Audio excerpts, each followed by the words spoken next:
사랑하는 성도님들과 함께 나눌 말씀은 레위기 13장 9절에서 46절까지의 말씀입니다.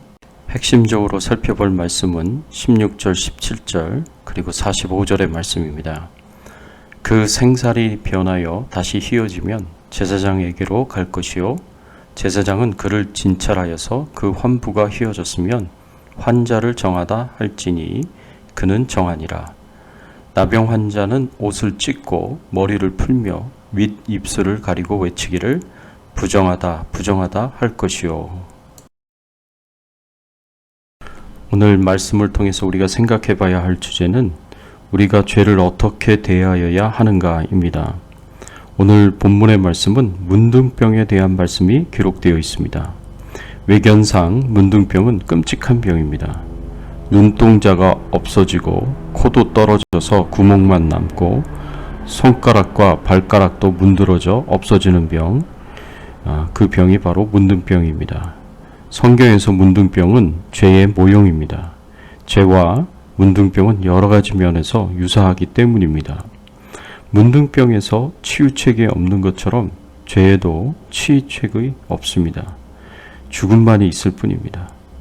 죄에는 여러 가지 모양, 여러 종류가 있을 수 있지만 죄의 결과는 단 하나, 죽음입니다. 죄의 싹은 사망이라는 것이 성경의 진리이기 때문에 그렇습니다. 오늘 본문에서 문둥병을 판단하고 부정과 정함을 결론을 내리고 어떻게 후속 조치를 해야 하는지에 관한 말씀이 기록이 되어 있습니다. 여기서 문둥병은 육체적인 질병이지만 영적인 질병인 죄를 상징하고 있습니다. 우리가 어떻게 죄를 대하여야 하겠습니까? 죄의 침투를 항상 경계해야 하고 죄를 슬퍼하며 애통해야 하며 회개해야 합니다. 우리는 죄의 침투를 항상 경계해야 합니다. 14절에서 17절까지의 말씀에 보면 문둥병의 병독으로 신체가 파괴되어서 피부의 속살이 밖으로 터져나와 문드러지게 되면 이것은 부정하다고 말씀하고 있습니다. 그런데 이렇게 생살이 보이다가 이 생살이 변하여 다시 휘어지면 환자를 정하다고 제사장은 판단을 하고 판결을 내려야 한다고 가르치고 있습니다. 16절과 17절의 말씀에 보면 그 생살이 변하여 다시 휘어지면 제사장에게로 갈 것이요 제사장은 그를 진찰하여서 그 환부가 휘어졌으면 환자를 정하다 할지니 그는 정하니라. 문둥병에 걸렸다가 치유되어서 제사장에게 정하다고 인정을 받았던 자라도 다시 피부의 속살이 밖으로 터져나와 문드러지면 부정하다고 선언하라고 하셨습니다. 그런데 이 속살이 다시 휘어지게 되면 제사장은 그를 정하다고 선언하라고 하셨습니다. 이를 영적으로 생각해 보면 이는 자신의 죄를 회개하여 하나님의 용서를 받았다고 하더라도 다시 범죄할 수 있음을 가르쳐 줍니다. 그런데 이때는 다시 회개하여 깨끗함을 입어야 한다는 의미입니다. 성도는 원론적으로는 모두가 예수님을 믿을 때 십자가의 보혈로 모든 죄를 씻음받아 거룩한 자가 되었습니다. 그래서 예수님께서 말씀하셨듯이 목욕한 자가 되었습니다. 다시 목욕할 필요는 없지만 날마다 죄를 짓게 되어서 발은 씻어야 합니다. 이것이 예수님께서 세족식 때 베드로에게 주신 말씀이었습니다. 우리는 사실 날마다 회개하면서도 또다시 죄를 짓는 연약한 존재입니다. 우리가 이렇게 죄를 짓고 또 회개하는 것을 하나님 앞에 갈 때까지 계속하게 될 것입니다. 18절에서 23절의 말씀에 보면 피부에 종기가 생겼다가 그 종기가 나았는데 그 종기가 변하여 문둥병이 되는 경우를 말씀하고 있습니다. 영적으로 성도가 예수님을 믿고 죄사함을 받아 깨끗해졌는데 부패한 인간의 죄성이 아직도 완전히 제거되지 않았기 때문에 언제든지 남아있는 그 죄성으로 인해 다시 범죄에 빠질 수 있습니다. 그런데 문둥병은 다양한 경로를 통해서 감염될 수 있습니다. 위생 상태가 좋지 못하기 때문에 고대 사회에서 문둥병은 여러 경로를 통해서 감염될 수 있었습니다.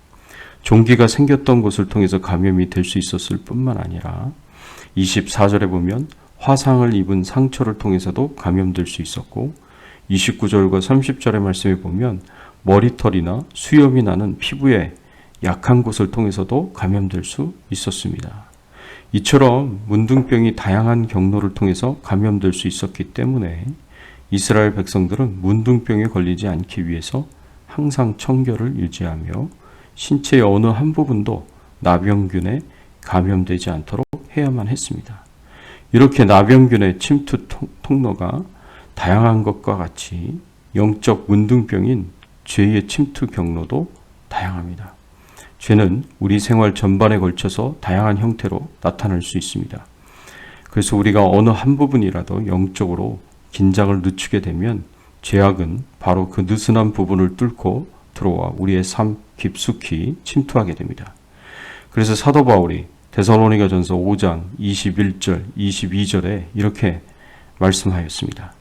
범사에 헤아려 좋은 것은 취하고 악은 어떤 모양이라도 버리라. 우리는 항상 죄의 감염성, 침투성을 경계해야 합니다.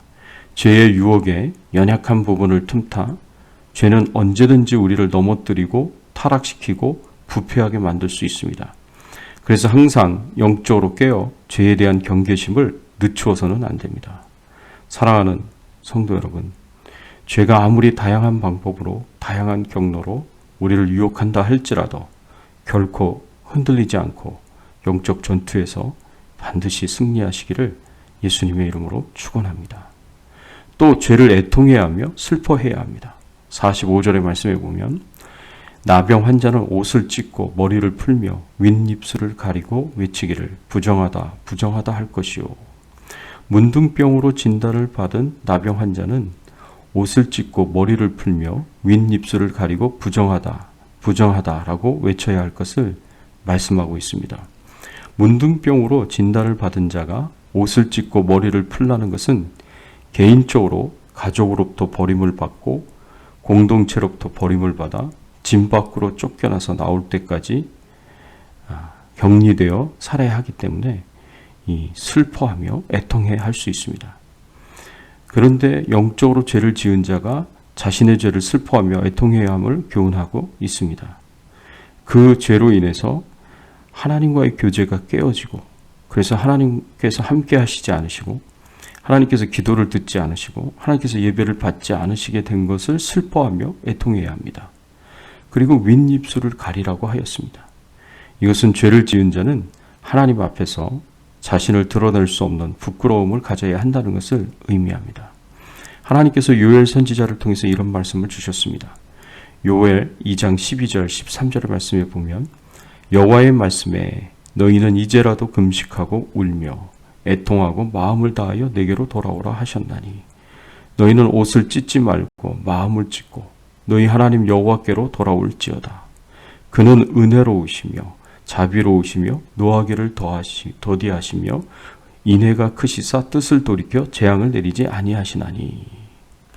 사랑하는 성도 여러분, 우리가 신앙생활을 하면서 항상 죄가 가지고 있는 그 오염성과 침투성을 경계하고 나의 죄에 대하여 애통해하며 슬퍼하며 부끄러움을 가져야 합니다.